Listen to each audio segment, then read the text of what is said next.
livro 1, livro 1, página 49. Já estamos gravando. Legal. Gente, eu vou ler a questão 1 aqui, que diz assim, ó, na verdade a questão fala assim, página 49, já estão todos apostos aí para a gente começar essa revisão dos últimos conteúdos? Bacana. Olha só, gente, diz assim, ó, a questão, redija um parágrafo elencando as principais consequências do Império de Alexandre para a cultura grega. Então, assim, galera, o que vocês lembram que a gente comentou a respeito do querido Alexandre, colegas seus? Não, brincadeira, Alexandre o Grande, não que o colega seu não seja grande também em inteligência e tudo mais, porém, Alexandre o Grande, o imperador da antiguidade, que ficou muito famoso por suas conquistas. Quem gostaria de falar um pouco o que lembra? Vamos estabelecer um debate assim, tá certo? É o que a gente lembra. Então, Daniel já colocou aqui a ideia do cosmopolitismo. Me parece que é a ideia principal, gente, para nós retomarmos um pouco o que a gente vinha discutindo em filosofia. Tem muitos autores, página 49, Agatha. Tem muitos autores, galera, que inclusive colocam uma junção entre o chamado período sistemático, em que a gente aborda a filosofia do Aristóteles, e o período posterior, o período helenístico ou greco-romano.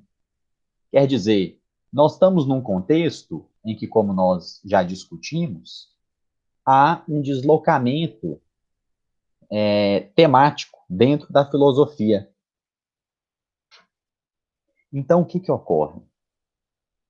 Antes, no período áureo da filosofia antiga, de Sócrates, de Platão, nós tínhamos um valor muito grande para a polis grega. Então, quer dizer, os temas da filosofia perpassavam justamente esta dimensão da participação na polis. É isso mesmo, Alice? Perpassava também, lá com os sofistas, a importância da retórica, não é? Para justamente o sujeito conseguir se integrar dentro da vida na polis. Então, essa dimensão da participação política é um legado da Grécia Antiga, desse período de Sócrates, de Platão, que a gente viu em filosofia conhecido como período socrático ou antropológico. Então, vejam, a partir do momento, mais ou menos em meados do século IV a.C., nós temos uma reviravolta do ponto de vista histórico. Então, quer dizer, as cidades gregas entram num conjunto de brigas, de disputas militares mesmo, se enfraquecem, e o que acontece? O Império Macedônio ganha força, não é isso? E aí há a invasão desse império nas cidades gregas. Então, percebam, Atenas, que era aquela cidade autônoma, que geria os seus próprios negócios, digamos assim, que tinha lá o espaço da ágora, das assembleias como espaços de participação para quem era considerado cidadão. Vale a pena sempre relembrar isso, que cidadão eram sujeitos homens, nascidos na sua respectiva cidade-estado, e que, enfim, não eram estrangeiros, não eram escravos, não eram mulheres, não é isso? Então, com essas invasões, primeiro do Império Macedônio e depois do Império Romano, nós temos um deslocamento temático e o cosmopolitismo entra justamente aí. Então, quer dizer, há uma integração da cultura grega com outras culturas orientais, como da Índia, do Egito. Então, há uma confluência muito grande entre culturas diversas, quando, principalmente, o Império Macedônio começa as suas invasões. E o que Alexandre o Grande vai fazer? Ele vai justamente, na sua, na sua expansão política de invasão de territórios, ele vai trazer a cultura grega como um substrato importante de dominação. Então, quer dizer, Alexandre valorizava a cultura grega. Vale lembrar que Aristóteles, por exemplo, ei, Clara, bom dia. Nós estamos fazendo uma revisão aqui, querida, a partir dos exercícios de aprendizagem da apostila de filosofia, página 49, questão 1, tá certo? Estamos falando sobre como que o império de Alexandre o Grande influenciou na, na estruturação da filosofia, não é? Então, gente, o que acontece? O império de Alexandre conseguiu, então, com essa dominação política, levar a cultura grega para outros lugares. E, claro, como nós tínhamos um império integrado, página 49, isso. Como nós tínhamos um império integrado, muitas influências de outras culturas também penetraram o solo grego. Então, as novas ideias que passaram a permear o debate filosófico, tanto em Aristóteles, mas principalmente nas correntes filosóficas do período helenístico, passaram a tematizar o homem na sua dimensão universal. Então, quer dizer, nós somos sujeitos do mundo. Essa ideia é muito forte. E também acabou havendo um deslocamento de temas que passaram a priorizar muito como que cada um, individualmente, pode alcançar a felicidade. Então, isso começa em Aristóteles, ele vai ser um dos filósofos principais que vai começar a falar sobre felicidade, não é isso? E depois as correntes filosóficas posteriores vão adentrar também nesse tema. Então, a política, a participação na polis, que era tão valorizada antes, com a invasão do Império Macedônio, e em especial com o domínio de Alexandre o Grande, esses temas propriamente políticos perdem um pouco a força para dar lugar a temas mais individualizados, relacionados à ética e à felicidade. Deu para relembrar aí, pessoal?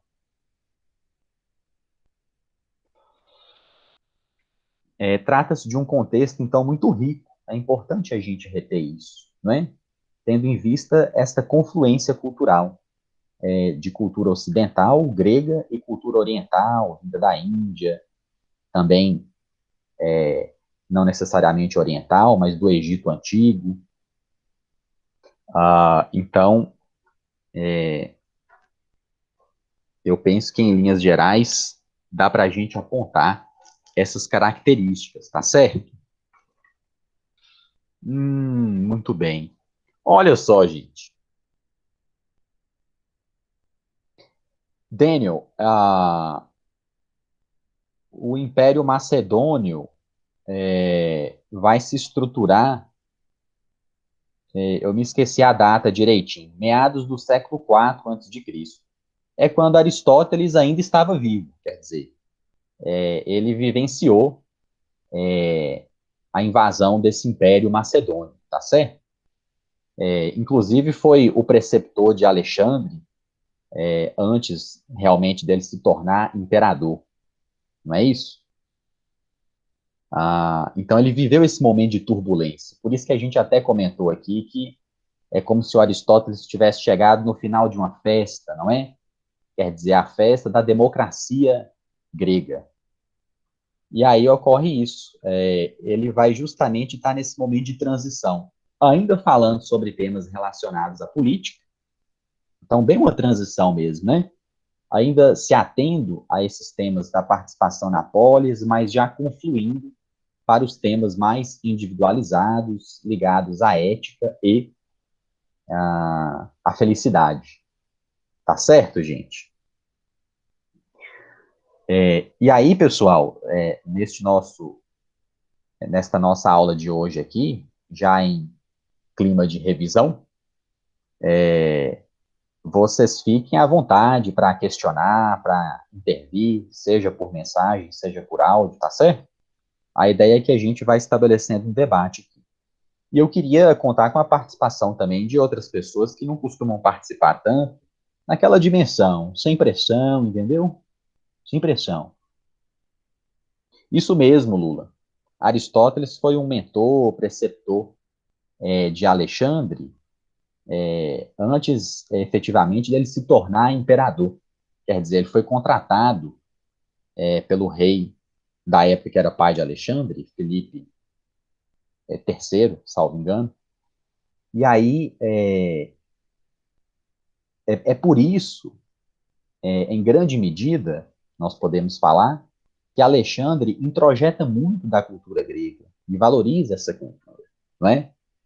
Então, com certeza, Aristóteles exerceu uma influência muito grande, tá certo? Então, pessoal, olha só a questão 2. Uma pessoa. Eu vou pedir para responder essa questão aqui o meu amigo Guilherme, que eu estou com saudades dele, tá certo?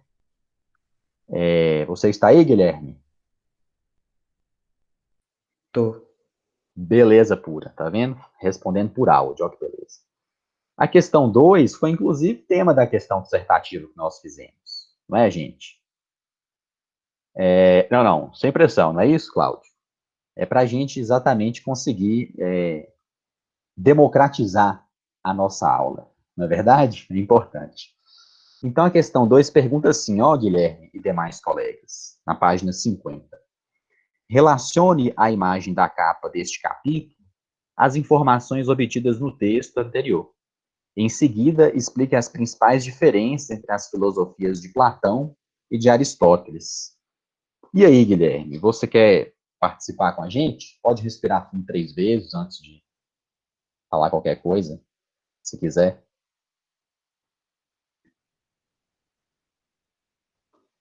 Espera só um segundinho. À vontade.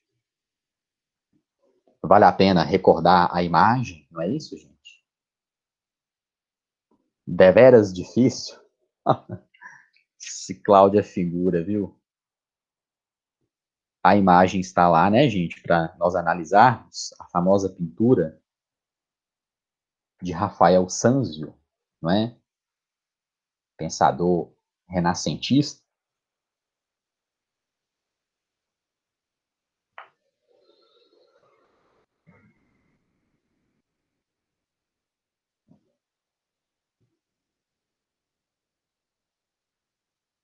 Eu posso usar a resposta que eu usei na atividade dissertativa? É claro, à vontade. Beleza. Para Platão, existem dois mundos. O inteligível, que é o mundo das ideias, onde adquirimos nossos pensamentos, nossa mente. O outro mundo é o mundo sensível, ou seja, o que podemos sentir. É nele que vivemos e realizamos nossas atividades. O conhecimento criado nesse mundo, as crenças e opiniões, é apenas uma visão simples, como a do homem da caverna, e o outro conhecimento analisa a essência das coisas à nossa volta. Já na visão de Aristóteles, as ideias não se originavam em outro mundo, mas nesse mundo, por meio da observação dos objetos e situações. Além disso, para ele, os conhecimentos são complementares, todos contribuindo igualmente para a construção das ideias. Perfeitamente. Então, o querido Guilherme acabou de resumir as diferenças básicas entre esses dois pensadores importantes, não é isso, gente? O Platão e o Aristóteles. Então, vejam só vocês, isso precisa ficar minimamente claro, não é verdade? Platão tem uma posição idealista, não é? O que a gente denominou aqui de um racionalismo idealista. Eu, inclusive, coloquei as questões das colegas Giovana e Isabela para vocês darem uma olhada, e espero que vocês tenham lido, porque ali também já fica uma espécie de revisão também, não é? Do que a gente viu. Então, por que que o querido Platão está com a mãozinha levantada para cima nesta pintura, A Escola de Atenas, de Rafael Santos? Justamente fazendo menção, fazendo referência a este mundo ideal, não é isso? Então é bem aquela ideia da caverna mesmo, não é? Apresentada na alegoria, quer dizer. Exatamente, Ana. A vida material é uma vida de ilusões. Então é como se nós estivéssemos realmente acorrentados e perdidos numa série de imagens que nos embaralham as vistas, digamos assim. O exercício fundamental do ser humano, para Platão, é justamente conseguir sair dessa caverna. Então, a metáfora muito clara de libertação do próprio ser em busca de um conhecimento transcendente, um conhecimento que se afaste dos sentidos que, por excelência, são enganosos. Tá certo? Então, Platão vai estabelecer esta dualidade, como o Guilherme apresentou, entre mundo sensível, dos sentidos, e o mundo inteligível das ideias perfeitas. Tá certo? Já o querido Ari, e foi até engraçado, porque, fazendo um breve parêntese, teve alguns coleguinhas que, nas questões dissertativas, ficaram tão íntimos de Aristóteles que escreveram literalmente Ari. Uns até colocaram aspas, eu entendi, mas de preferência, numa questão dissertativa, a gente escreve o nome completo da pessoa, não é isso? Importante. Mas, de fato, Ari vai ter uma posição diferente. Quer dizer, não é que ele vá desconsiderar que a gente deve perseguir ideias. A filosofia de Aristóteles continua sendo uma filosofia metafísica. Não, não, eu considerei, não fui exigente a esse ponto, não. Apenas fiz a observação, né? Então, gente, como nós estudamos, o Aristóteles já vai ter uma posição de negação desta dualidade. O que existe, em verdade, é o mundo concreto, o mundo que nós temos contato. E é nesse próprio mundo que é possível acessar a essência das coisas. Então, Aristóteles já vai fazer um movimento de mais realismo dentro da filosofia se comparado com Platão, tá certo? Com ênfase a, na busca da essência nos próprios seres e objetos que estão ao nosso redor. Não é isso? Então, por isso que ele vai, como a gente estudou, desenvolver toda uma filosofia do ser, né? O que é o ser? No sentido, né? O que são os objetos que estão à nossa volta? Do que eles são constituídos? Então, nós temos já uma diferença realmente marcante em relação a Platão, tá certo?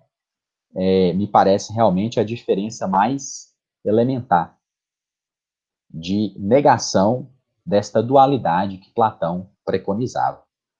Tá certo, pessoal? Alguém quer fazer mais algum complemento? Esta foi uma questão lá que apareceu, né? Na, nas nossas questões dissertativas. Penso que a maioria conseguiu elaborar respostas que foram mais ou menos nessa direção, não é? Se não tiver mais nenhum comentário sobre essa questão 2, agradeço, viu, Guilherme, sua participação. A questão 3, beleza, Nicole. Aí você trouxe um questionamento importante.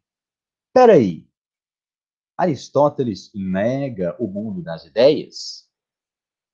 Ele nega a existência de um mundo que seja específico de ideias perfeitas, inatas, tal, tal.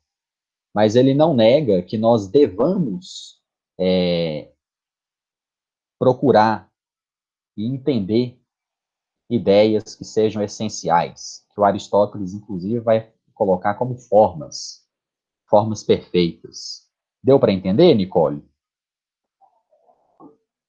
Então, negar a dualidade não quer dizer que Aristóteles não vá perseguir a essência das coisas, a essência entendida como a ideia mais primeira, digamos assim. Só que ele vai buscar essas ideias ou formas primeiras justamente nos próprios seres.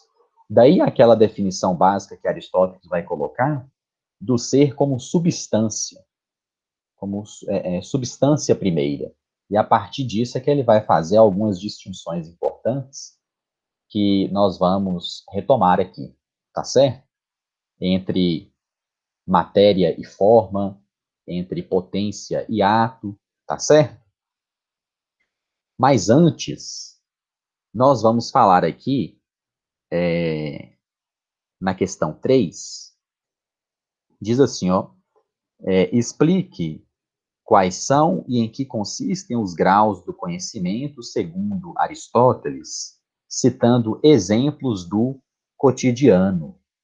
Vejam só, alguém gostaria de contribuir com essa questão? Pensar um pouco nessa dimensão dos graus do conhecimento. Aí nós já estamos falando sobre epistemologia ou teoria do conhecimento, não é isso que esses filósofos vão passar já a elaborar. Como é que é possível conhecer as coisas? Alguém gostaria de fazer algum comentário a respeito, gente? Sem medo de errar, não é isso? É mais para a gente ir estabelecendo esse debate aqui.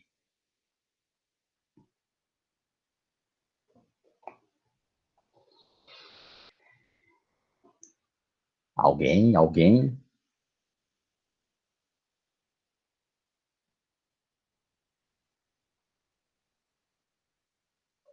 Por livre e espontânea pressão, então? Ah, tô brincando. Olha só, gente. Dá para a gente também fazer uma comparação com o Platão. Quer dizer, o Platão tem uma noção de que todos os conhecimentos ligados ao mundo da matéria, eles são enganosos, são ilusórios. Então, existe essa dimensão de falsificação, não é isso? E para Aristóteles, isso não faz sentido. Então, por isso que o primeiro grau de conhecimento para Aristóteles é justamente o conhecimento sensível. Quer dizer, os nossos sentidos são uma forma legítima de compreensão das coisas, não é? É como nós primeiro nos colocamos no mundo, não é? Seja através da visão, da audição, do olfato, do paladar, do tato, quer dizer, esses sentidos básicos que nós temos são importantes, não é? Aristóteles os valoriza, portanto.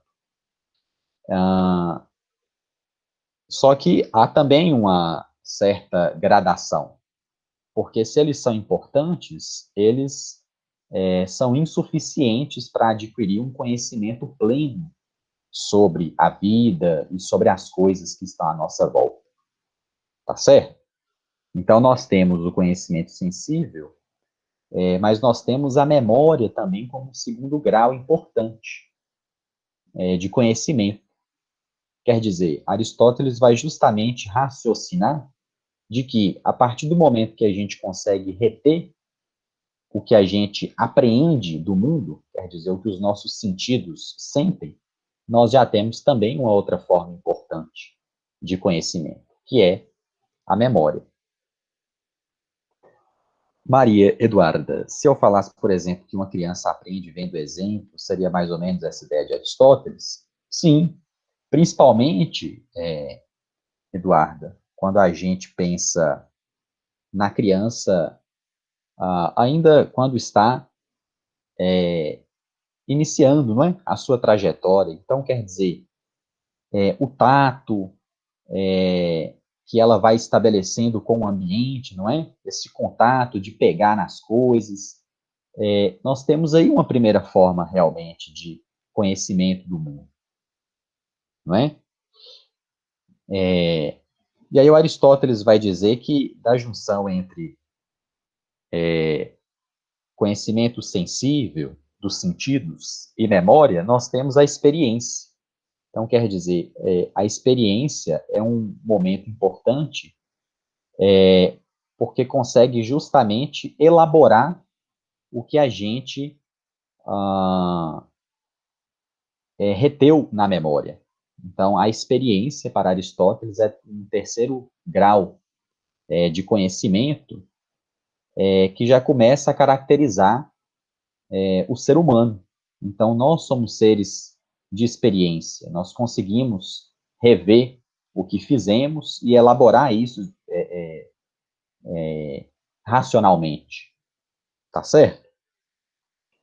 Em alguns livros, a experiência não aparece necessariamente como um grau. Eu, por exemplo, passei para vocês simplesmente o conhecimento sensível e a memória. Mas o Aristóteles realmente coloca que a experiência seria uma espécie de conexão entre esses dois graus de conhecimento, tá certo? E aí nós temos mais outros dois graus, gente,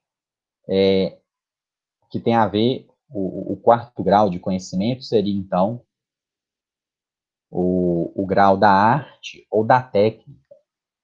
E é interessante perceber isso na filosofia antiga, porque a arte, para os filósofos gregos antigos, e em especial para Aristóteles, tem a ver com o saber fazer, não é isso?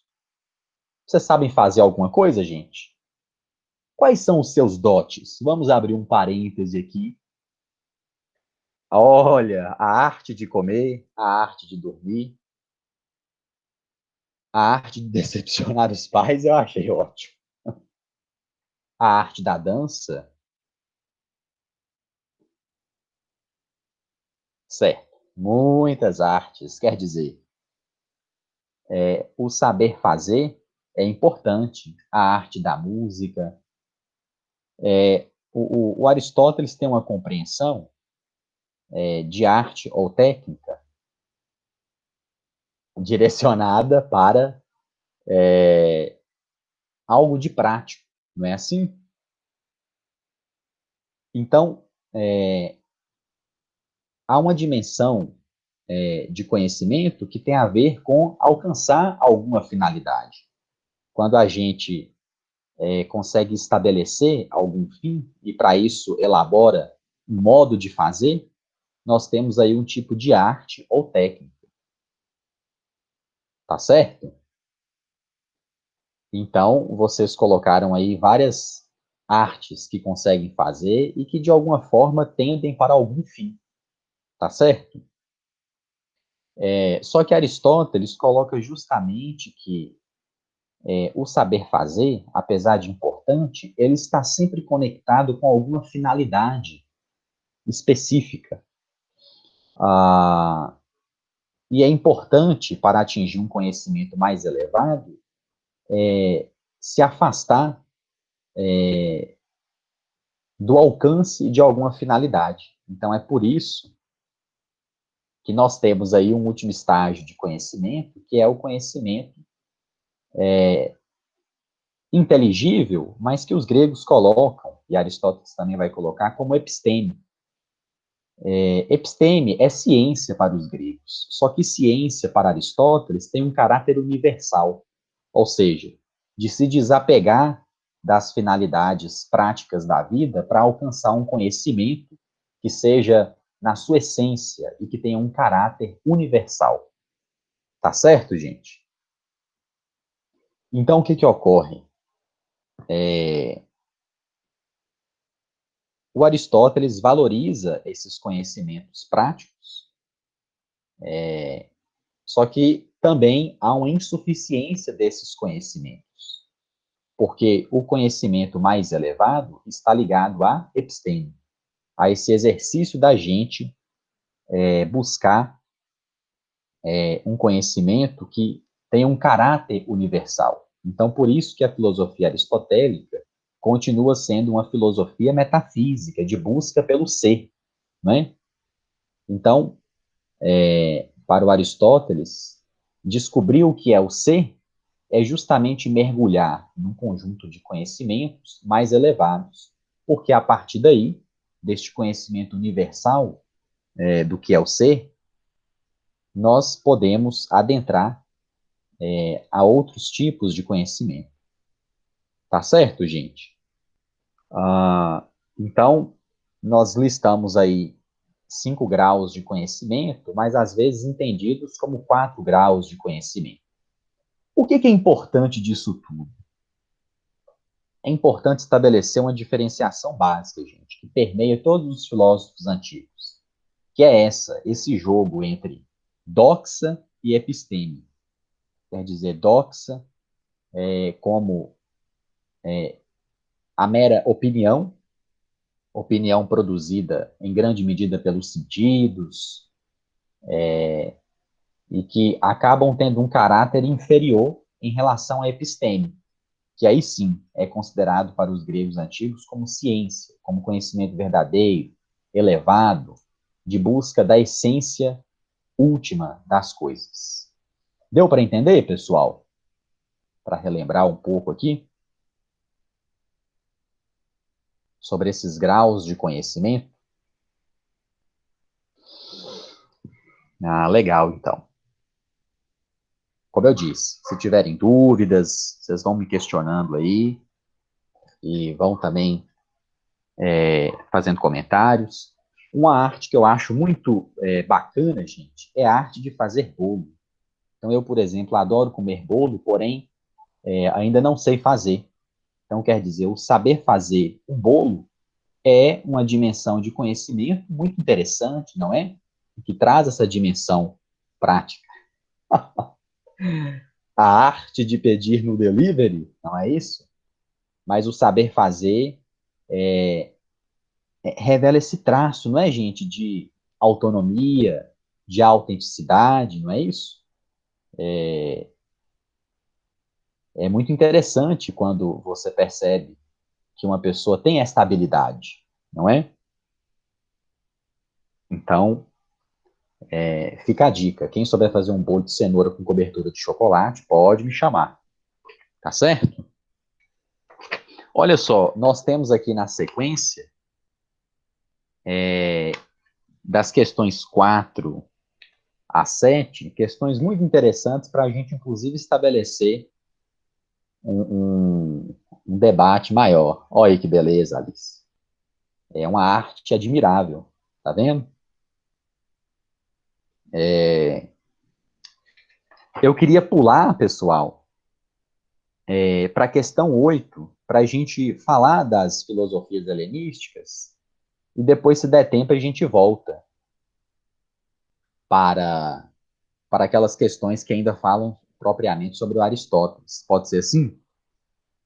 Para a gente não perder um pouco o fio da meada do que a gente viu na aula passada também. Tô rachando de rir. Gente, olha só. A questão 8, na página 60, deixa eu ver quem pode responder para a gente. Por livre e espontânea pressão. Para a gente gerar uma maior participação, não é? Na nossa aula. Olha só, nós temos várias pessoas aqui na nossa sala. Ó, minha amiga Carol, que anda muito sumida também, Carolina Bueno. Ô, Carol, você pode participar com a gente na questão 8? Que pergunta assim, ó. O que Epicuro entende por felicidade? Como, segundo ele, a filosofia pode nos ajudar a alcançá-la? Então, a temática em voga nas filosofias helenísticas, como nós falamos, é essa, da ética, da felicidade. Então, você pode contribuir com a gente, Carol, nessa questão? Olha aí, mais um chegado nosso, não é isso? O querido Epicuro. Carol, tá aqui, gente?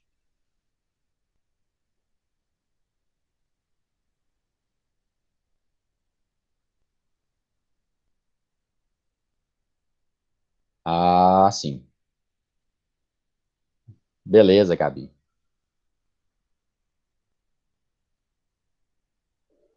Então vamos ver, gente.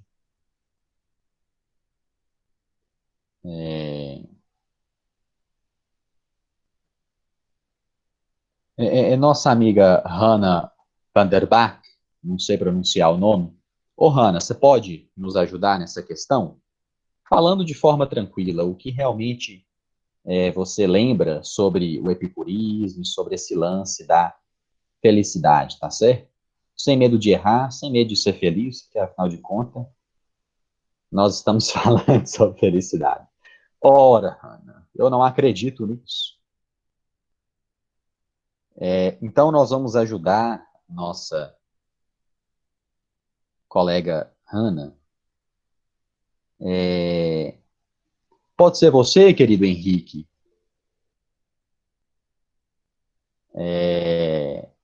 para poder nos ajudar? O que que nós lembramos sobre epicurismo, gente? Nós vimos na aula passada. Ora, Henrique, eu não acredito que você vai me fazer satisfeito.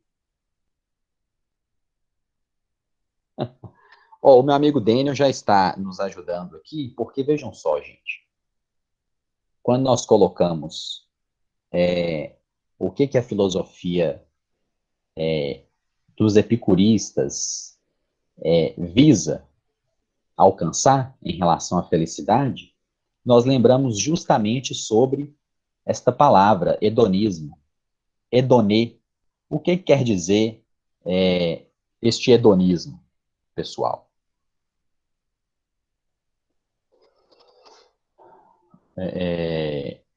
Tem a ver justamente com prazer, não é isso?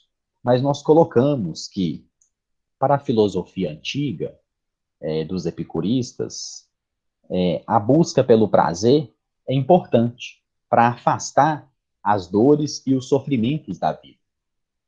Porém, nós não estamos falando de uma busca desenfreada pelo prazer.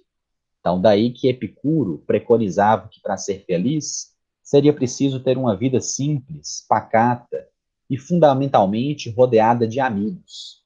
Acho que eu não comentei isso com vocês, mas essa dimensão da amizade é enfatizada por Epicuro e também por Aristóteles, né? São dois filósofos que primordialmente falam da importância da amizade, não é?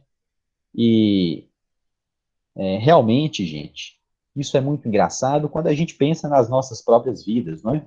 Quer dizer, quando a gente está passando por um momento difícil e às vezes desabafa com um amigo, dá um alívio, não é? Que às vezes não dá para falar com o pai, com a mãe, com o familiar, não é? Então, quando a gente encontra um amigo para desabafar, é que a gente vê como que esta relação da amizade é uma relação importante e tanto para Aristóteles como para Epicuro, uma dimensão fundamental para alcançar a felicidade.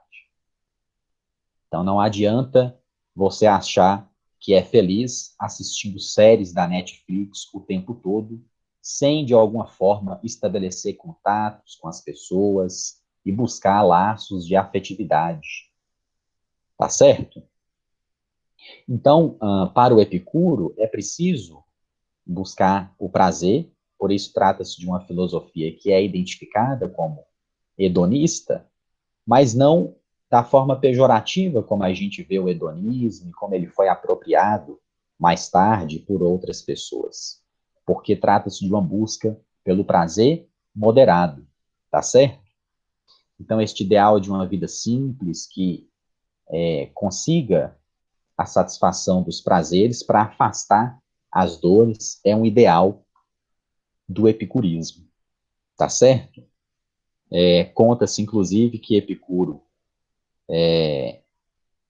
compra uma casa em Atenas e que nessa casa havia um jardim muito bonito e que ali ele estabelecia as suas reflexões junto com quem quisesse se achegar, não é isso? Então, este ideal de que nós precisamos afastar os sofrimentos, né?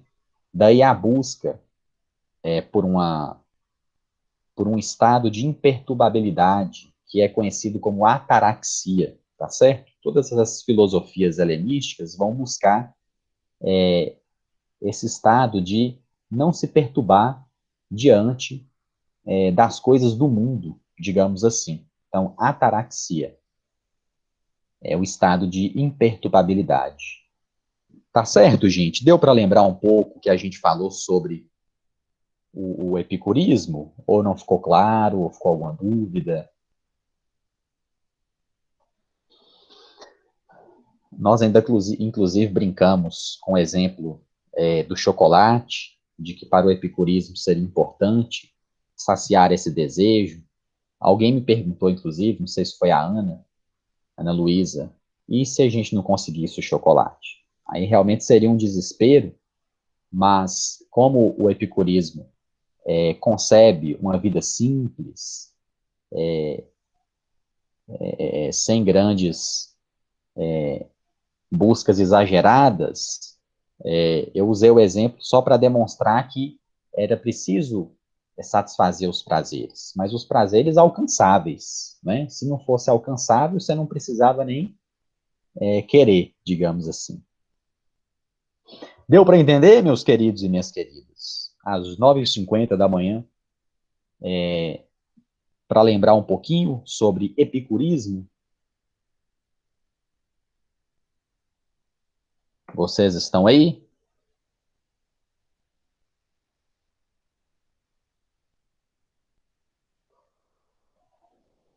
Gente, vocês estão aí? Alguém me dê um feedback, please? Estamos, a gente está falando no chat. Ah, é porque eu dei bobeira aqui mesmo. Agora que eu fui ver aqui. Desculpa aí, gente. Então, quando a gente lembrar de epicurismo, pessoal, a gente já associa com hedonismo, mas com o hedonismo não no seu sentido pejorativo, e sim de busca pelos prazeres moderados, tá certo? Então, você que já está caminhando aí para os vícios do álcool, das drogas, do sexo desregrado, bota o pé no freio, querido. Lembre-se de Epicuro, porque é preciso buscar os prazeres, mas sempre de forma moderada.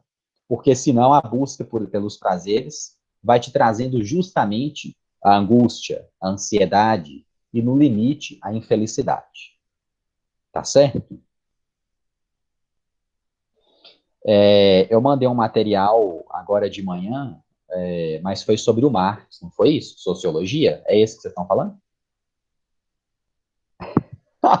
A comparação com o Proert foi ótima, viu? Veja só, Júlia, na verdade, não necessariamente de revisão. Em sociologia, eu vou querer fazer um acordo com vocês de avançar um pouquinho no conteúdo e deixar a revisão para a próxima aula, mas daqui a pouco eu falo, tá bom? Então vejam só, gente. Questão número 8, legal. A 9, dá tempo ainda da gente, isso mesmo, vamos refletir sobre a 9 e a 10 aqui, pelo menos em filosofia. A questão 9, ela diz assim, ó, o filósofo estoico Sêneca, que nós vimos aqui, dizia que o destino conduz aqueles que o aceitam e arrasta aqueles que o recusam. Como entender essas suas palavras à luz da noção estoica de determinismo? Justamente. Então, querido Cláudio, já contribuiu justamente revelando a essência do estoicismo, não é, gente? Então, vou reler para vocês o que Cláudio colocou aqui. Que o estoicismo acreditava que o destino já era determinado a cada ser. E essa frase condiz com a ideia estoica de que é pior se lutar contra algo que já é predestinado a você.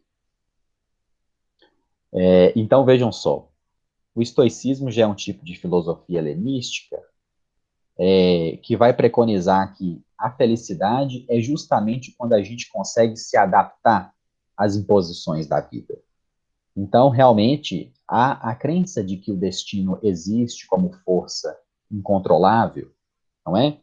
E a partir disso, o que nós precisamos fazer? Nós precisamos nos atentar para entender melhor as leis da natureza ou do destino, em síntese, como que essas imposições da vida nos convidam justamente a nos adaptar, tá certo? Então, o que ocorre?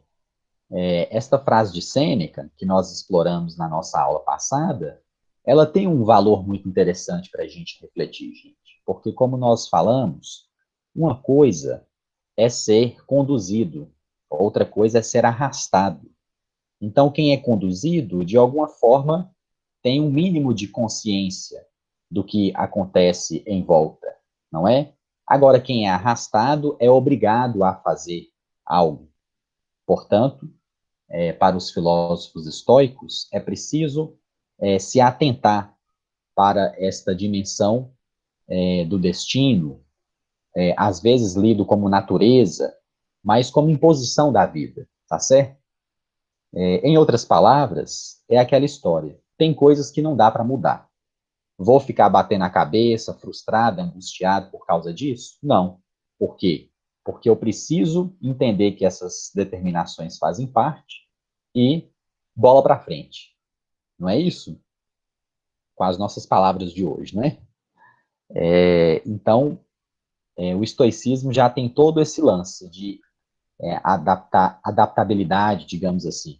E uma palavrinha que está muito na moda, gente, qual que é a palavrinha que está na moda, que tem muito a ver com ladrão?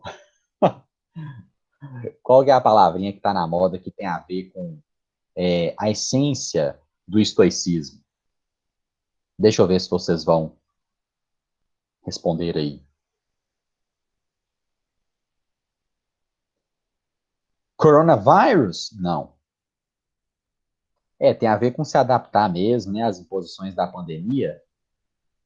Ah, sim, tal de ladrão. Não, não. Na verdade, o que ocorre? Quando a gente tem essa noção de resiliência, vocês já ouviram isso? Exatamente. Então, quer dizer, um ideal de que é preciso é, ter forças e se adaptar às contingências da vida. Tem toda uma noção muito forte sobre resiliência que tem a ver com esses valores estoicos, tá certo? Eu penso que com isso nós resgatamos o cerne, então, do que a gente viu sobre estoicismo, gente. Tudo bem?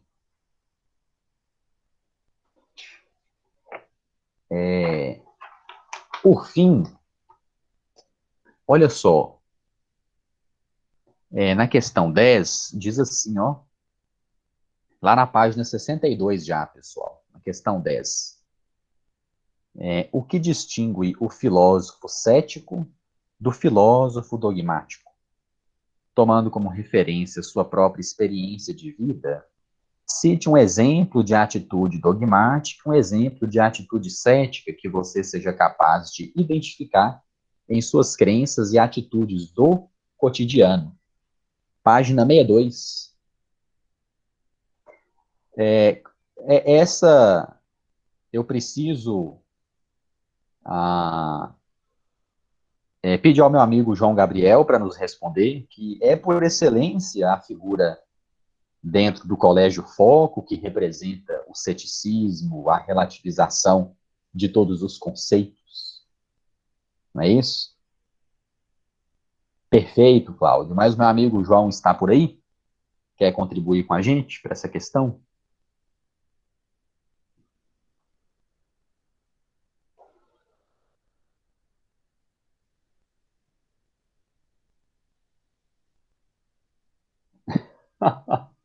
Perfeito, João.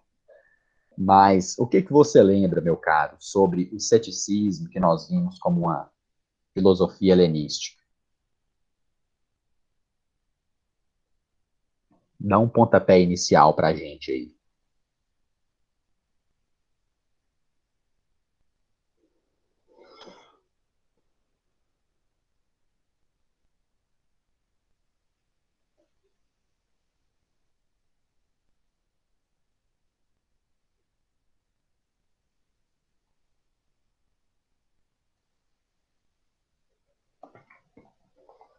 É, você quer falar mais, João, sobre o ceticismo? O que dá para lembrar, gente? Perfeito. Então é isso, João, que nenhuma coisa é realmente certa, não é isso? Não é possível estabelecer certezas no mundo. Justamente. E nesse sentido, João e demais colegas, a melhor forma da gente alcançar uma imperturbabilidade frente às coisas, ou seja, aquela ataraxia que essas filosofias helenísticas buscam, é justamente não tendo a necessidade de julgar as coisas como certas ou como erradas. Então, o João colocou, depende do fator. Não há certeza para ser achada e por isso só pode ter várias definições. Perfeito. Então, gente, o ceticismo, ele traz essa marca, não é? Do que em filosofia se coloca como epoquê. Epoquê, nós vimos, é a suspensão do juízo. Então, o cético, por excelência, ele mergulha na realidade para compreendê-la, mas sem a pretensão de querer achar verdades. Percebem? O que nós poderíamos colocar como exemplo na nossa vida cotidiana de uma atitude cética, de uma atitude que coloca o juízo em suspenso? O que vocês elencariam aí, pessoal? Nós temos 1 milhão de exemplos de atitudes céticas no nosso cotidiano, quer dizer, que duvidam das coisas, não é? Alguém gostaria de falar alguma?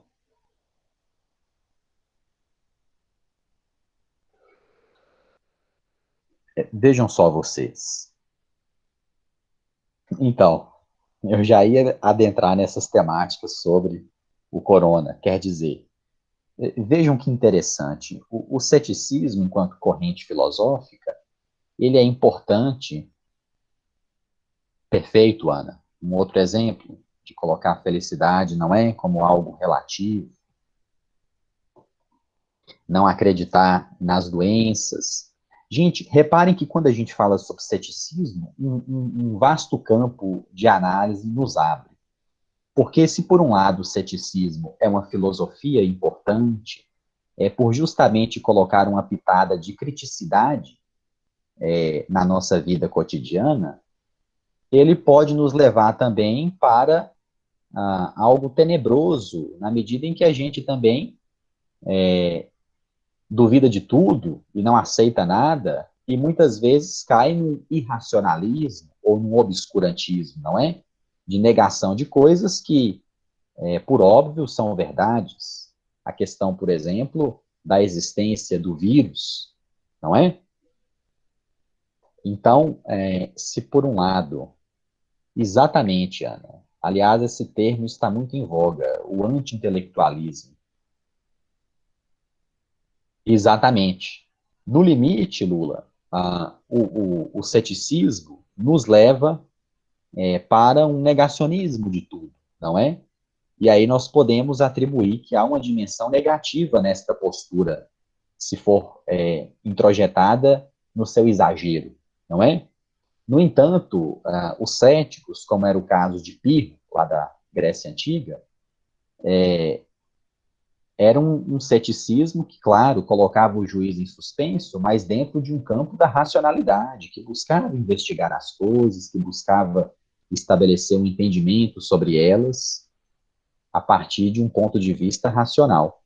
Isto aí, Vitor, o ceticismo tem esta dimensão extrema, não é?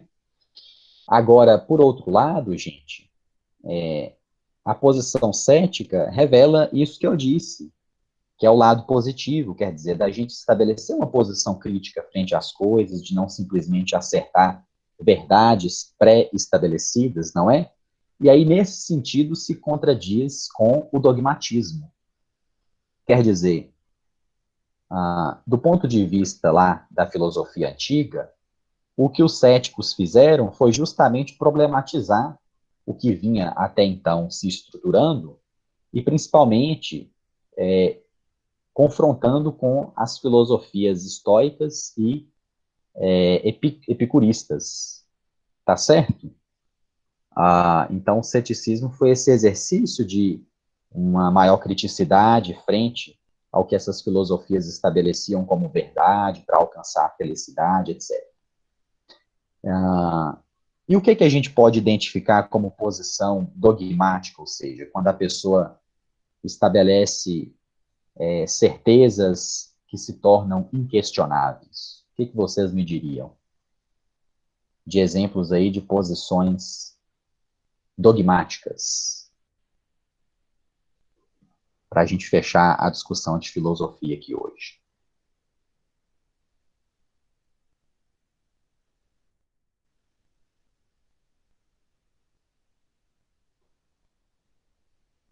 Do ponto de vista religioso, talvez seja o dogma mais forte, não é isso? E nós vamos passar a ver isso justamente em filosofia medieval, quer dizer, a virgindade de Maria, quer dizer, dogmas que as religiões introjetam, não é? Como verdades inquestionáveis.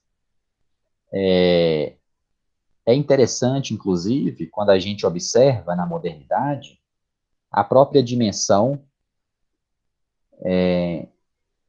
que a ciência adquire como também um dogma, não é? Para muitos, quer dizer, quando a gente diz que tem comprovação científica, nós adotamos uma posição dogmática, não é? De acreditar piamente no que se diz, porque foi comprovado cientificamente. Letícia colocou a infalibilidade. Como assim, Lei? Da gente não ser infalível? Não entendi.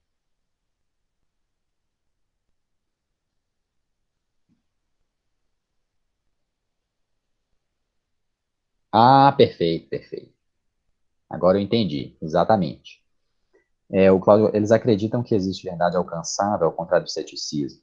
É, ah, o dogmatismo, sim. O que acontece? Nós temos, então, a ocupação da ciência como um lugar de destaque, não é? Na modernidade. E com isso, gente, olha só que incrível, que conexão maravilhosa que eu acabo de estabelecer aqui, porque ao falar de ciência, de modernidade, nós já vamos adentrando ao campo propriamente da sociologia. Oh, é isso mesmo. Por quê? Porque nós falávamos na última aula justamente sobre a concepção de política e modernidade em Max Weber. Não é verdade? Ô, Mas, Lucas, antes de oi, passar para a sociologia, pode falar que o ceticismo é oposto ao dogmatismo? pode. Nesse sentido aí, são modos de pensar que se contrapõem realmente. Ok, obrigada. O engraçado, Ana e demais colegas, é que as duas posições, elas adquirem importância justamente quando não são levadas ao seu extremo. Porque se por um lado, falando principalmente em teoria do conhecimento, se por um lado o ceticismo no seu extremo atrapalha a evolução do conhecimento, porque se eu não coloco nenhuma verdade como base, eu não consigo avançar. O dogmatismo também acaba atrapalhando se no limite nós é, nos, nos colocarmos numa verdade única, nós também não conseguimos avançar quando a gente se agarra a determinadas verdades, não é isso? Sim, Daniel, é possível realmente estabelecer essa relação, na medida em que o ceticismo traz no seu bojo e na sua essência essa criticidade, né? Então, quando a gente vai estabelecendo perguntas, como Sócrates fazia, para desvendar a realidade, nós temos aí uma posição que tem a ver com o ceticismo. Não quer dizer que Sócrates era cético, mas que o ceticismo carrega esta questão da crítica. Tá certo? Deu para entender?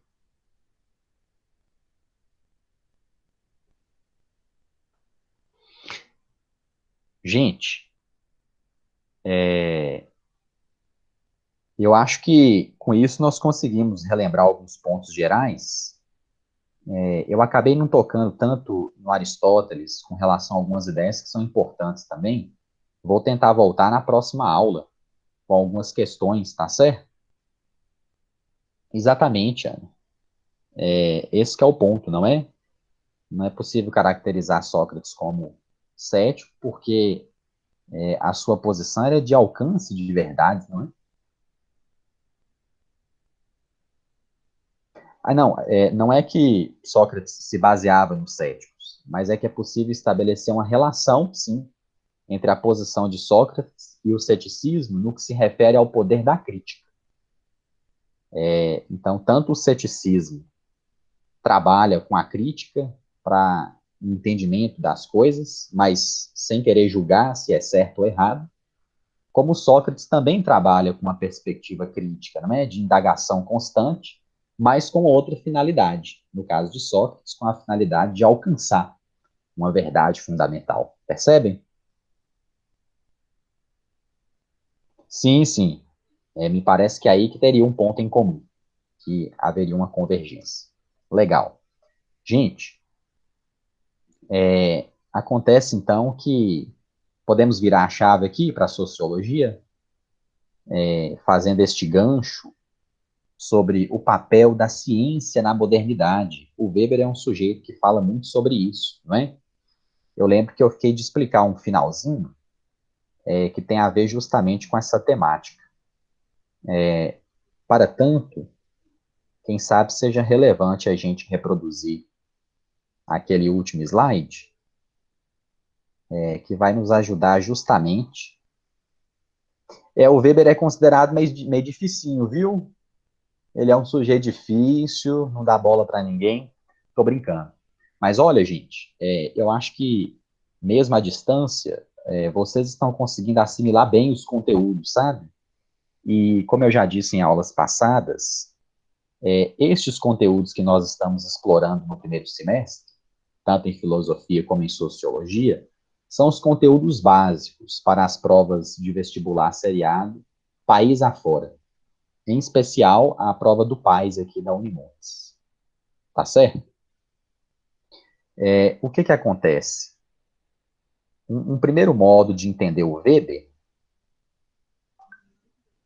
é justamente percebendo um diagnóstico que ele faz sobre a modernidade, que tem a ver com o processo de racionalização da vida nas suas mais diversas dimensões. Tá certo? Então, o Weber tem essa pegada de que a vida moderna é uma vida cada vez mais racionalizada. Tá certo?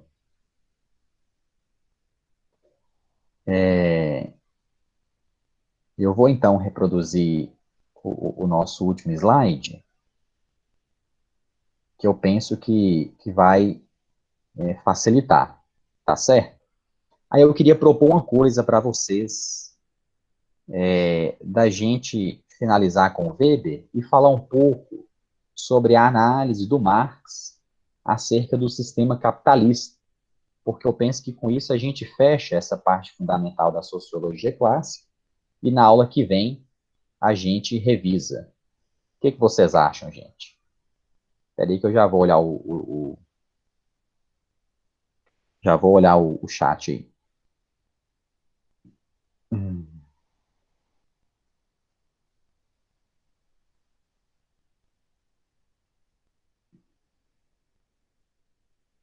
Entendi. Então vamos tentar recapitular o Weber, porque ele também. Posso sim, Lula. Se não for na aula de hoje, eu vou deixar para a próxima aula, pode ser? Aí você só me lembra também. Porque o Durkheim não está no nosso itinerário necessariamente de hoje, mas aí na aula que vem você me lembra sem falta. Olha só, pessoal, o Weber tem algumas características marcantes também, apesar de não ter um pensamento necessariamente mais claro, digamos assim. Então, deixa eu tentar reproduzir aqui para a gente.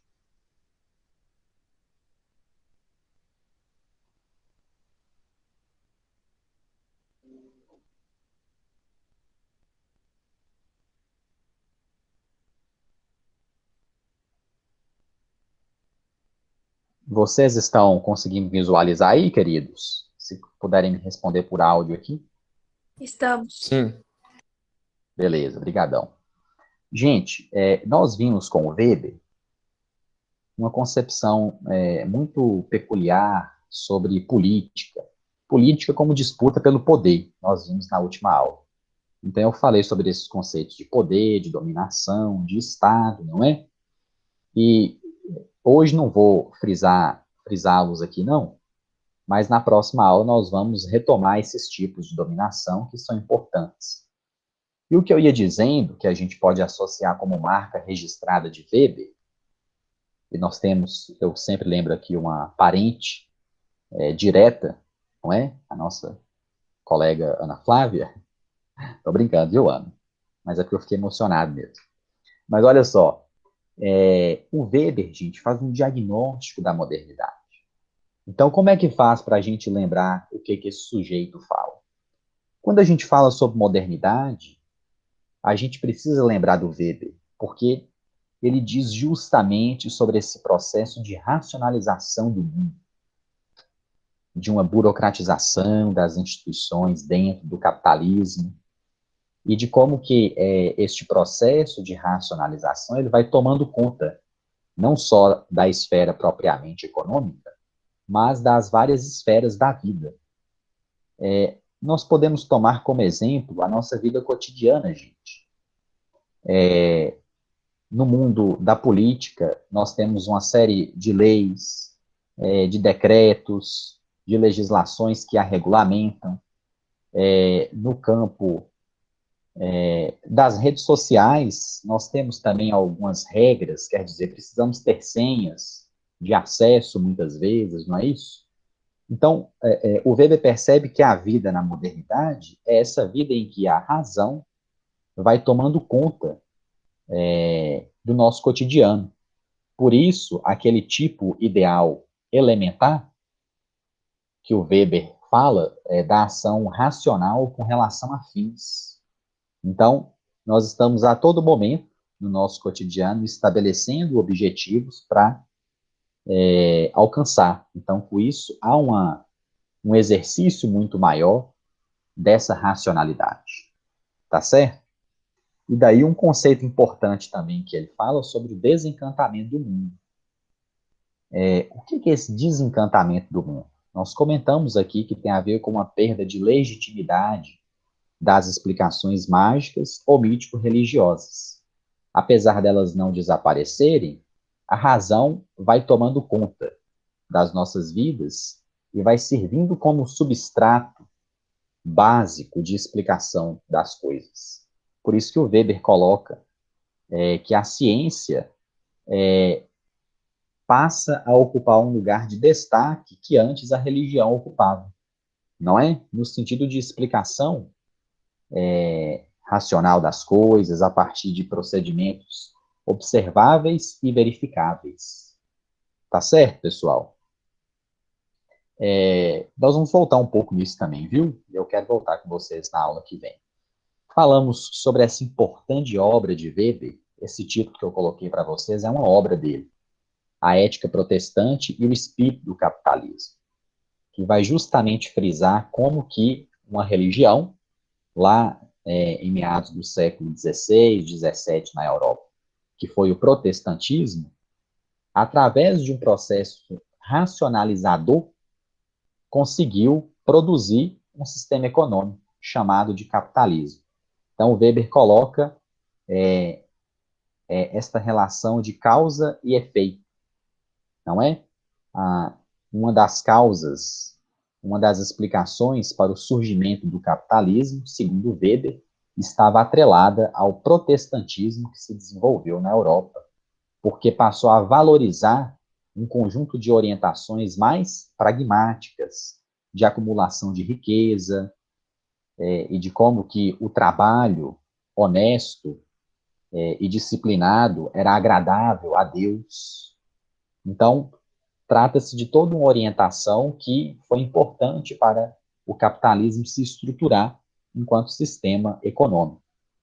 Tá certo? Nós vamos voltar nisso também, mas o que eu quero finalizar com vocês aqui é esta parte sobre ciência e política. O Weber coloca que são duas dimensões fundamentais da vida, e principalmente da vida na modernidade. E o que é importante destacar, pessoal, é que o Weber coloca que são duas dimensões distintas.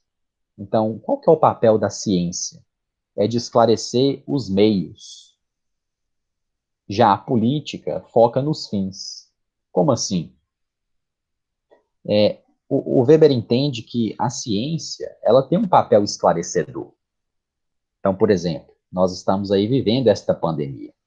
Qual que é o papel elementar da ciência e dos cientistas voltados para a área da saúde? Tem a ver justamente com a busca de meios para poder conseguir combater o vírus, não é isso? A busca de uma vacina, tal, tal. Só que para o Weber são duas dimensões diferentes e que não se podem confundir. Uma coisa é fazer ciência, outra coisa é fazer política.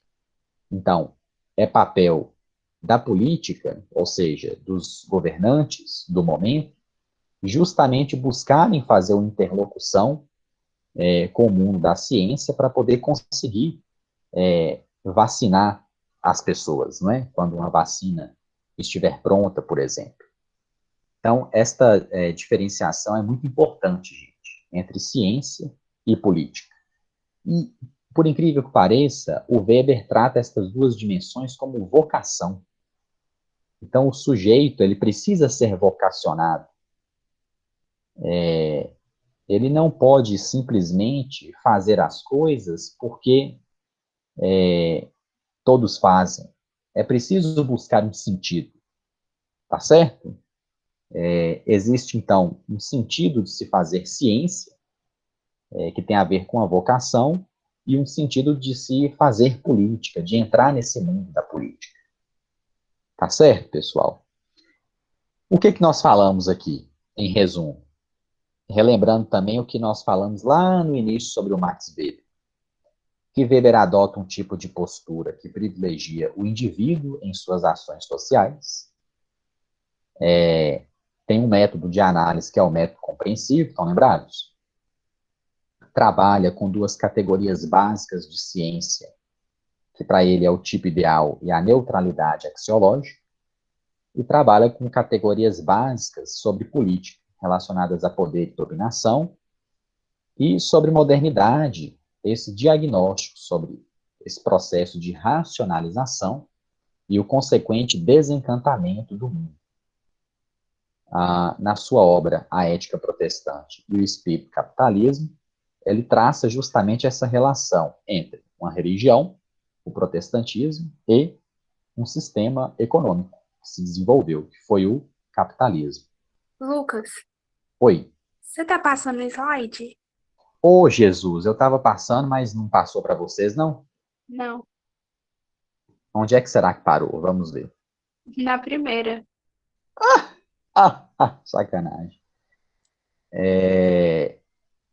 Não tem tantos problemas, porque eu já disponibilizei esses slides para vocês também, mas só para ficar claro, galera, esta distinção entre ciência e política.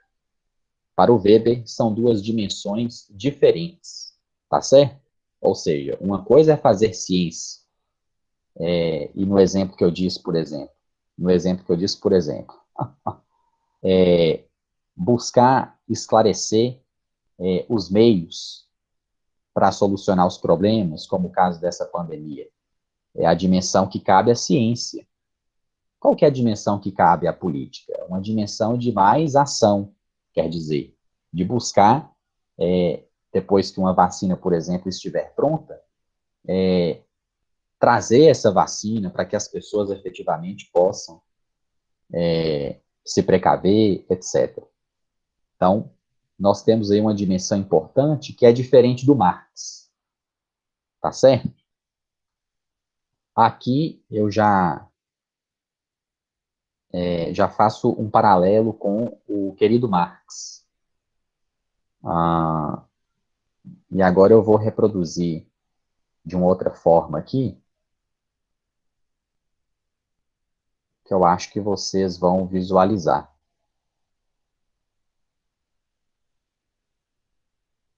É isso aí, Lula. Agora que eu estou vendo o chat aqui, eu não estava passando o slide, vocês não estavam vendo, né?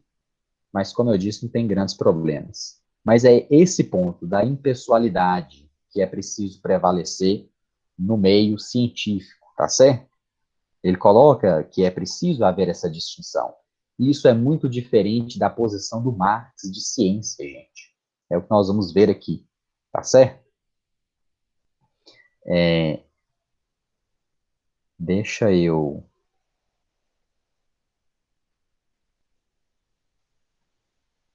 fazer uma coisa, então. Vocês vão me dizer se vão ver, tá certo? O que eu vou reproduzir aqui.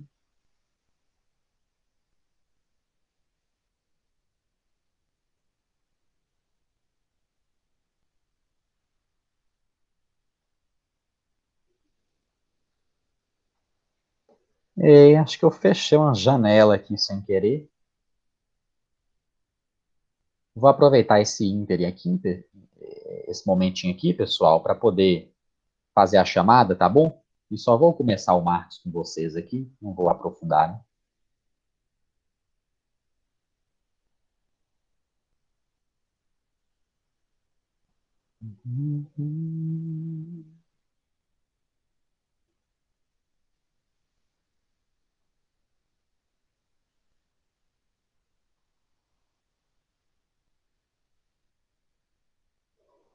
Vou fazer lá no Class, galera.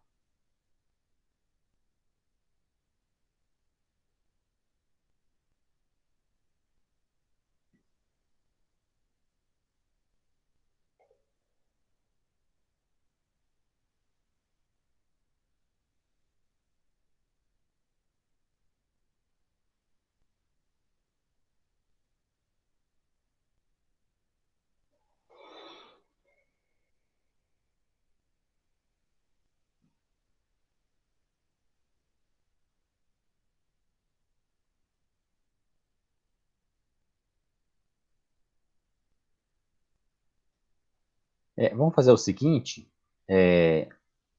eu vou começar o Marx, e aí no finalzinho eu faço a chamadinha lá no Class, tá bom?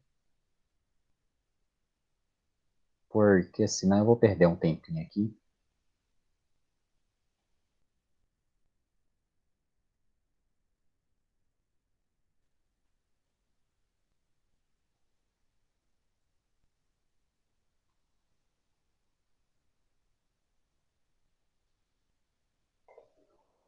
Vamos começar o querido Marx aqui,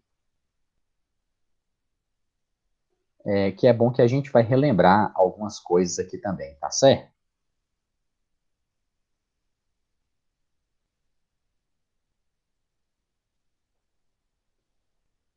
Ô, gente, já estou aqui no Class, vou fazer a chamada aqui logo. Eu estou me embaralhando todo aqui, vocês repararam? Mas agora deu certo aqui.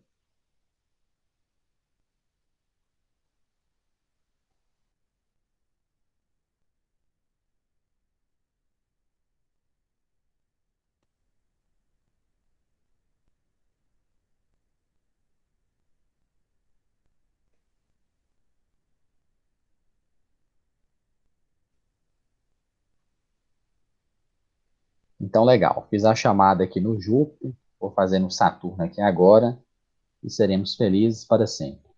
Olha só, enquanto estou Oi, nessa Lucas. introdução aqui, pode Lucas, falar. você já fez a chamada? Vou fazer agora. Ah, sim. É porque minha internet tinha caído aqui. Ah, não, sem problemas. Lá no Class, viu?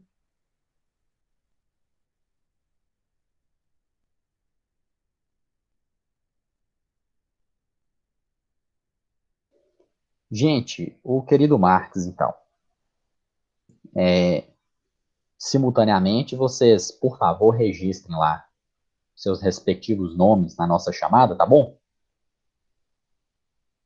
Ô, Lucas, Pode é, falar.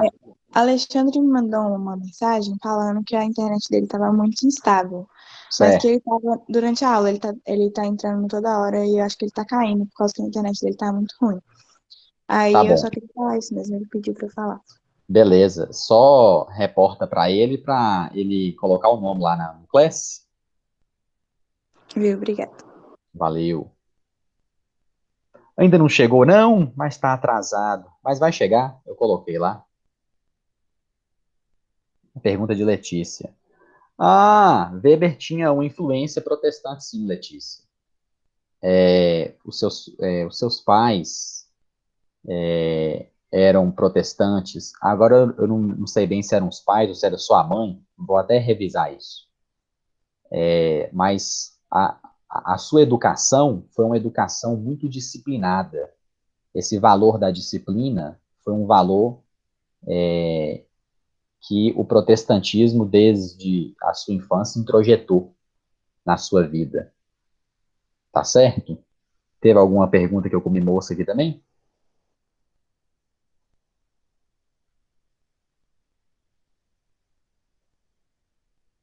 Olha só, vocês vão me confirmar então se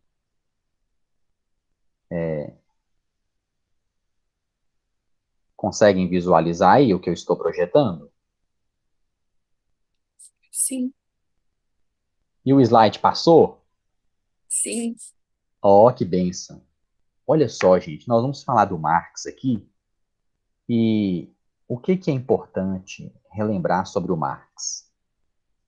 Vamos falar sobre a análise do sistema capitalista. O que o Marx efetivamente consegue extrair do modo de funcionamento do capitalismo, tá certo? Para ele, o capitalismo possui uma lógica de funcionamento que é preciso entender na sua essência ou na sua plenitude, tá certo? Vocês lembram qual que é a do Marx, não é isso? O que ele busca investigar ao longo da história? Vocês estão lembrados?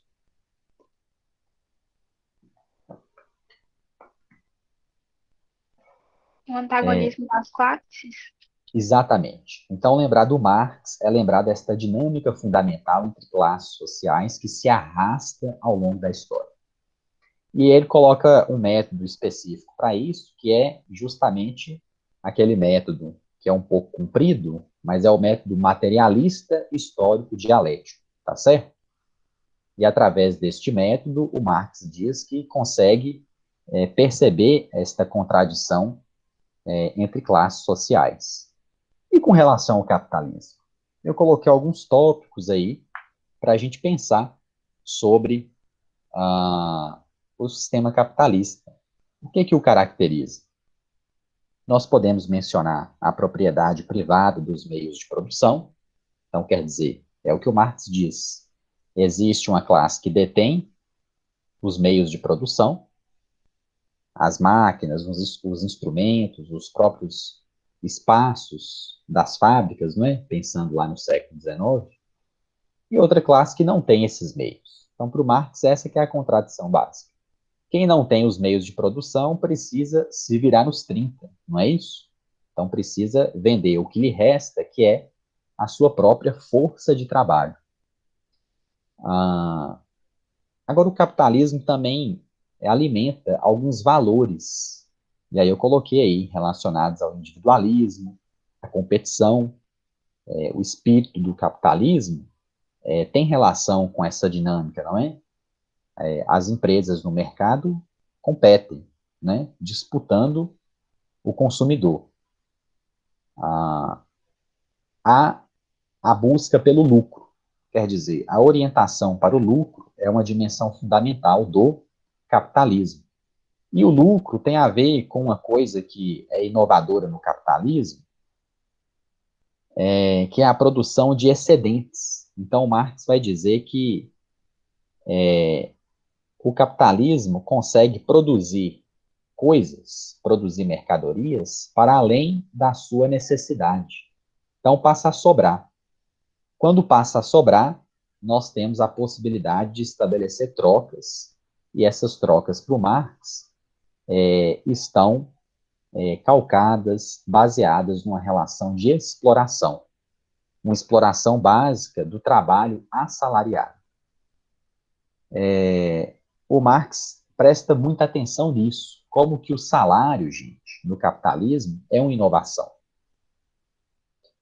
Porque, através do salário, a gente aparentemente acha que há uma relação de igualdade entre patrão e empregado. Não é isso? Eu te pago um salário para você trabalhar na minha fábrica e estamos quites. Só que para o Marx, esta relação está longe de ser igualitária. Existe, no fundo, uma relação de exploração que ele vai procurar desvendar. Aqui nesse esqueminha, gente, percebam só. Vocês estão vendo aí? Concepção marxista de sociedade. O Marx vai colocar que as sociedades são estruturadas a partir dessas dimensões básicas. Superestrutura, que está em cima, e a infraestrutura, que está embaixo. Então, é um esqueminha que eu acho que ajuda a clarear, que a gente já falou também sobre o Marx. A base da sociedade é qual? É a base material. Então, tem a ver com o que está em azulzinho aí, ó. Forças de produção, mais relações de produção que geram um determinado modo de produção. Tá certo? Então, o que o Marx vai dizer? Que o capitalismo ele só funciona porque existe uma produção material nas fábricas, nas indústrias, não é? Que movimenta este sistema. No entanto, a partir do momento que há uma produção material, se estabelece também, paralelamente, uma produção que o Marx vai chamar de superestrutura. Quer dizer, tem a ver com um conjunto de ideias que a sociedade vai possuir e que tem estreita ligação com essa base material de existência.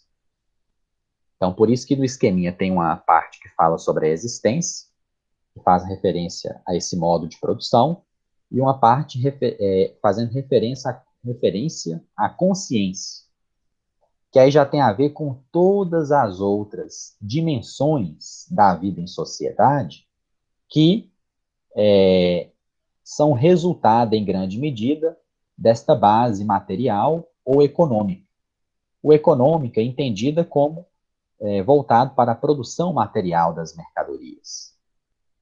Então, a dimensão da política, que na sua concretude vira o Estado moderno, a dimensão das leis, que concretamente se configuram no direito para poder organizar a sociedade, são dimensões da consciência, dimensões que o Marx vai colocar como ideológicas.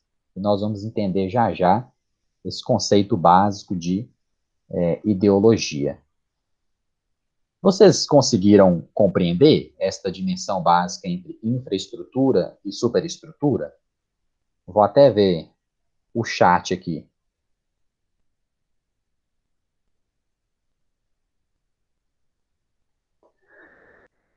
Deu para entender, moçada?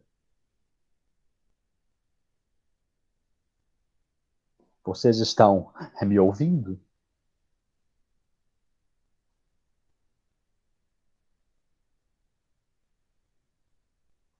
Preciso de um feedback aqui. Lucas para a Terra, primeiro ano, foco. A gente tá falando no chat. Ai, eu não tô... Oh, meu Deus do céu. O que é isso, gente? Legal, Letícia. A parte da política e da jurídica. O que o Marx pensa? É que para a gente poder compreender a vida numa sociedade, Letícia, a gente precisa compreender, acima de tudo, como que as pessoas fazem para produzir as coisas materiais para satisfazer as suas necessidades básicas. Tá certo? Então, quando a gente fala em infraestrutura, quando o Marx usa essa terminologia, ele está fazendo referência a isso. Como que numa dada sociedade as pessoas fazem para viver e sobreviver? Precisam produzir coisas, não é isso? No caso da nossa sociedade, a produção de uma série de itens que passa a ser necessidade, desde alimentos, vestuário. Então é o mundo da produção concreta. Percebam só que mundo louco. Mas o que o Marx vai dizer? Que paralelamente a este mundo material, nós vamos também produzindo ideias sobre esse mundo. Então, Marx tem uma frase famosa, Letícia e demais colegas, que diz assim, que não é a consciência dos homens que determina o mundo, mas sim o mundo que determina a consciência dos homens. Estou fazendo uma tradução livre aqui, mas para informar o que para vocês com essa frase? O que a gente pensa para o Marx tem a ver com as formas de produção da nossa sociedade. Por isso que o Marx foca muito nessa dimensão econômica, porque é a partir dela que a gente pode fazer uma leitura ampliada das dimensões política, jurídica e, num sentido maior, ideológico. Então, todas as ideologias são produto da sua dimensão concreta, de como que a sociedade produz as coisas para sua própria sobrevivência. Então, Letícia, quando o esqueminha aponta lá, vou voltar para o esqueminha aqui. Quando o esqueminha aponta, estão vendo o esqueminha aí de novo? Só para confirmar. Estamos. Quando o esqueminha aponta a política como uma dimensão e a dimensão jurídica, são duas dimensões que pertencem à superestrutura, ou seja, que pertencem a essa dimensão ideológica que é resultado da base material de existência, ligada às formas de se produzirem as coisas. Será que eu consegui me fazer mais claro ou ainda ficou em dúvida?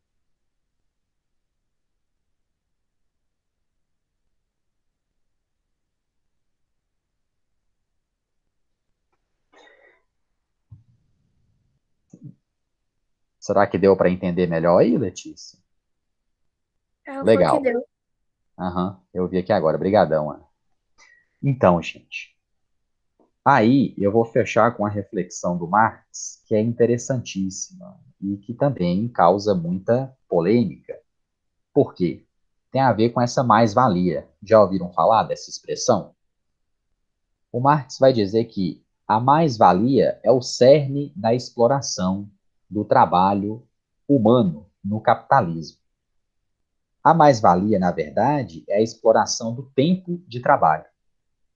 O Marx vai falar de forma muito explícita que o burguês, o dono da fábrica, explora do trabalhador é, no fundo, o seu tempo de trabalho. É isso que o capitalista rouba, segundo Marx. Porque este tempo de trabalho representa um trabalho que não é remunerado ao trabalhador. Então, no final, quando o trabalhador recebe o seu salário, segundo Marx, ele não recebe o tanto que deveria receber pelo tempo que ele trabalhou. E é justamente dessa mais-valia que o capitalista extrai o lucro. Como assim, professor? Eu estou perdido, não entendi nada. Vamos colocar um exemplo bem básico e hipotético.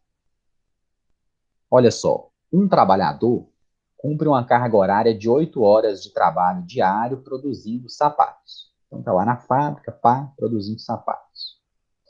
ele consegue produzir uma média de 20 sapatos por hora. Um fenômeno. O que equivale a 160 sapatos em apenas um dia de trabalho. Não é isso? A regrinha de 3 lá da matemática. Então, se ele produz 20 sapatos por hora, quantos sapatos que ele consegue produzir em 8 horas? Uma média, então, de 160 sapatos. Mas, gente, cada sapato no mercado é vendido a um valor de R$ 50. Só que o salário do trabalhador no final do mês é de R$ 1.000. No entanto, a venda dos sapatos referente a apenas um dia é de 8.000. Se a gente justamente multiplicar esses 160 sapatos pelo valor de R$ 50, não é isso? Quer dizer, para onde que foi os 7.000 restantes? É esta indagação que o Marx vai fazer. Quer dizer, descontados, o Marx coloca isso, descontados os custos da produção, não é isso? Ainda assim, há um valor que o trabalhador não recebe de volta. E é justamente este valor que é apropriado pelo capitalista. Tá certo? Então, a mais-valia para o Marx é um valor a mais que o capitalista apropria do trabalhador e que, por direito, segundo Marx, deveria ser do trabalhador. Tá certo? Vocês conseguiram compreender esse raciocínio aqui, gente? Eu vou lá no chat de novo também. Então, da perspectiva do Marx, gente, na verdade, o que se estabelece no capitalismo é uma relação básica de exploração, não é? Os trabalhadores são explorados justamente por isso, porque eles trabalham um determinado período, produzem um conjunto de mercadorias que são vendidas e que depois não voltam na sua totalidade em forma de salário. Tá certo? Então, para o Marx, este é o cerne da exploração da mais-valia e que ele identifica como exploração do tempo de trabalho, desmistificando, assim, a ideia de que o lucro tinha origem simplesmente no preço que os capitalistas colocavam a mais quando as mercadorias passavam a ser vendidas no mercado. Então, Marx vai dizer que não, que o lucro se origina justamente da mais-valia, que Ô, é a Lucas, exploração do tempo de trabalho. Diga aí, Ana. para ele, o patrão não deveria ter lucro? Assim, o valor que ele ganhasse com a venda, ele deveria só pagar os custos e o restante todo devia ser do empregado? Então, basicamente isso. Só que aí nós já não estamos falando mais de capitalismo, você concorda? Por quê? Porque aí, se não tem lucro, nós estamos falando de um outro sistema. O que caracteriza o capitalismo para o Ah, Marx é tá. a busca pelo lucro, não é? Aí vem essa dimensão política para o Marx. E essa associação, gente, que a perspectiva marxista apresenta entre ciência e política. É isso que é diferente do Weber, que eu falava antes. Quer dizer, Lucas, ele, enquanto. Pode falar. ele não leva em consideração que a fábrica é do patrão e que por isso ele tinha que receber alguma coisa? Pois então, mas para o Marx, na visão do Marx, é muito claro que se a gente destrói esta relação de exploração, nós vamos conseguir socializar os lucros e os custos. Então, não vai precisar haver a relação hierárquica entre patrão e empregado. Claro que nós temos aí uma utopia muito grande que vai influenciar uma série de governos, de regimes, não é verdade? Mas o que está na mente do Marx é que não há necessidade de uma relação hierárquica e de exploração. Se os custos da fábrica existem, eles não precisam ficar centrados só em uma pessoa. Eles podem ser socializados, mas os lucros também podem ser socializados. Percebe? O Daniel lança a questão básica que permeia as discussões quando a gente fala sobre o Marx. Será que o Marx já trabalhou por acaso? A história do Marx é muito interessante, gente. Ele começou como jornalista num jornal liberal no norte da Alemanha, um jornal chamado Gazeta Renânia. E aí, nesse jornal, ele trabalhava em cima de uma perspectiva liberal, do trabalho, etc. E depois, ele passa a ter a, um movimento de amadurecimento intelectual e de justamente de passar a contestar o capitalismo. E quando ele lê um livro do Friedrich Engels, que era o seu parceiro, chamado A Situação da Classe Trabalhadora na Inglaterra, em meados do século XIX, ele começa a despertar para justamente uma configuração social, econômica, que era o capitalismo, e como que havia uma dimensão mais material e concreta que ele não estava analisando. Então, na verdade, se você considera que o Marx não trabalhou, ele não trabalhou numa fábrica, efetivamente, não é? Mas ele trabalhou como jornalista e como intelectual, né? Produzindo os seus livros, inclusive o Capital, que tem 3 volumes, não muito pequenos. Então, quando a gente entra nessa dinâmica, o Marx era um vagabundo, eu penso que a gente precisa colocar o pé no freio, porque ele consegue estabelecer uma crítica possível ao capitalismo e que tem uma base científica, não é? No sentido de conseguir apresentar uma grande faceta de funcionamento desse sistema. Então, o que é importante para o Marx não perfeito, Dani.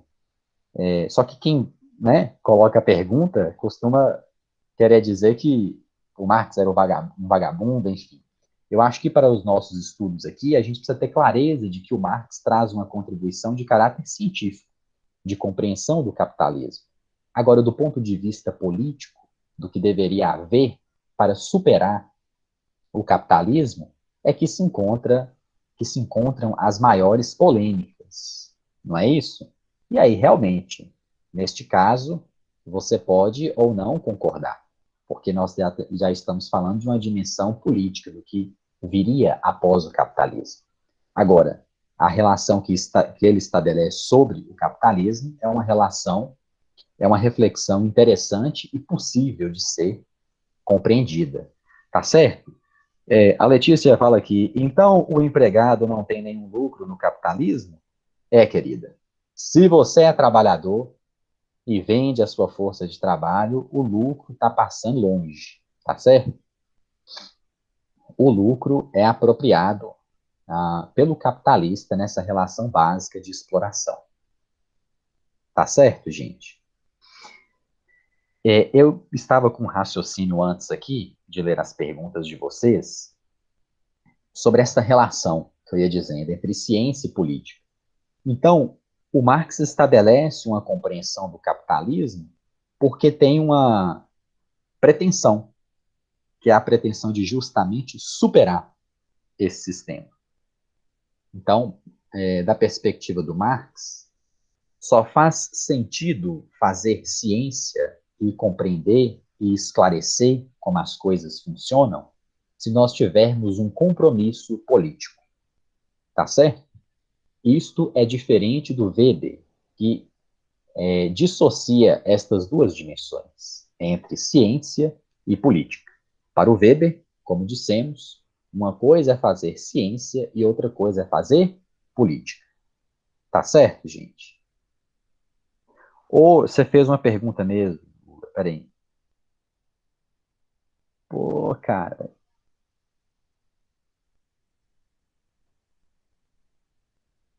Sim, Letícia fez uma pergunta aqui depois também. Uma pessoa que trabalha na loja e tem que limpar a loja, o fato que ela limpa é a mais-valia? Aí, Letícia, nós já mergulhamos numa outra dimensão que o Marx não analisou propriamente, mas que tem fundamento sim com a mais-valia, que é a dimensão do setor de serviços. Por quê? Porque o Marx vai analisar a relação fundamental na indústria, não é isso? Mas a noção de mais-valia também pode ser aplicada no setor de serviços, quer dizer, há uma sustentação de que a pessoa que limpa a loja, ela também é explorada, e o que é explorado é o seu tempo, mesmo que ela não produza algo efetivamente. Mas o seu tempo de trabalho é, em verdade, explorado, tá certo? E é isso que vai gerar o lucro, por assim dizer. Só que é importante frisar isso, que o Marx analisou basicamente não o setor de serviços que ainda não estava tão desenvolvido. Leia-se, o setor de serviços, o comércio e toda a estrutura básica de prestação de serviços, né? O Marx analisou o chão de fábrica, esta relação básica de trabalhadores produzindo mercadorias. Tá certo? Cadê? Ô Lula, faça sua pergunta de novo aí. Ah, sim. Você pode fazer sua pergunta de novo? Eu não achei aqui, não.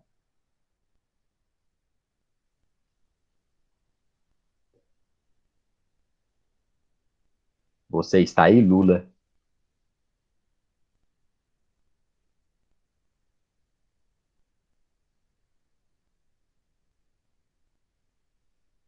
Você quer fazer sua pergunta de novo, Lula?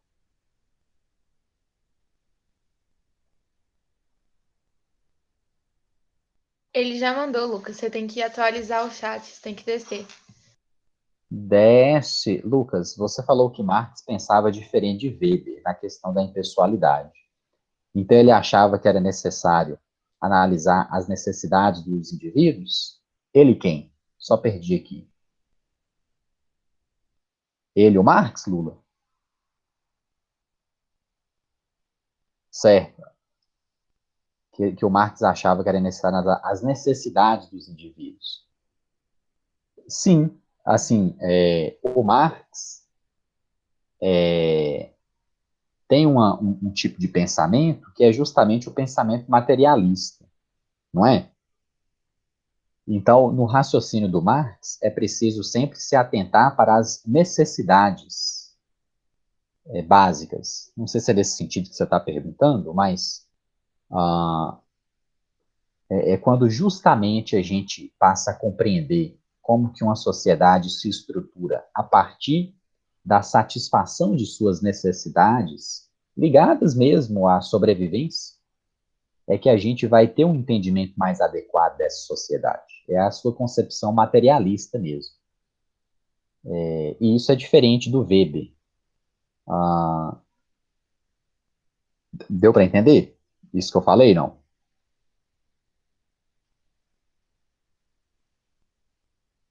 Certo. Galera, nosso tempo já está acabando. Espero que vocês tenham feito a chamada lá. E aí, na próxima aula, nós vamos, então, fazer uma revisão. Eu vou aproveitar, inclusive, aquelas questões que eu usei para a atividade do meu Bernoulli, porque através daquelas questões a gente consegue explorar alguns temas que a gente viu nesse semestre. Eu vou complementar o Marx na próxima aula também, e aí a gente encerra esse conteúdo básico do primeiro semestre. Pode ser assim? Luísa perguntou aqui, você pode repetir essa última parte da pergunta de Lula? Posso. Quer dizer, o Lula perguntou a respeito se o Marx prioriza a necessidade das pessoas. Eu disse que ele prioriza no sentido de colocar a importância da dimensão material da vida. Quer dizer, o Marx, nas suas análises, coloca que é importante compreender quais são as necessidades básicas que caracterizam as sociedades. Então, Luísa, o que o Marx vai colocar? Que ao longo da história, a vida humana na Terra foi justamente uma luta pela sobrevivência mesmo. Só que a gente foi cada vez mais aprimorando, não é isso? E quando a gente vai aprimorando, a gente vai conseguindo sair um pouco deste campo básico das necessidades para pensar outras coisas. Não sei se deu para se deu para você entender. Será que deu? No capitalismo, por exemplo, só para arrematar neste 1 minuto que nos resta, mas para quem já quiser ir embora pode ir, mas vão com Deus.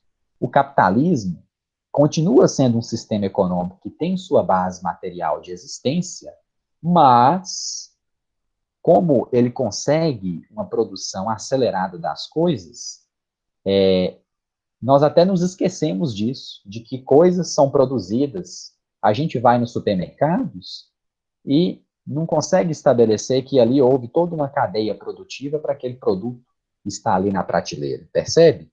Nós vamos desenvolver mais um pouco isso na próxima aula, tá bom? Gente, eu agradeço imensamente a atenção de vocês. Jesus abençoa hoje sempre. E na próxima aula a gente retoma com as questões do meu Bernoulli para fazer uma grande revisão do semestre. Tá certo? Então tá bom. Beijos para vocês. Valeu demais, viu? Falou, falou.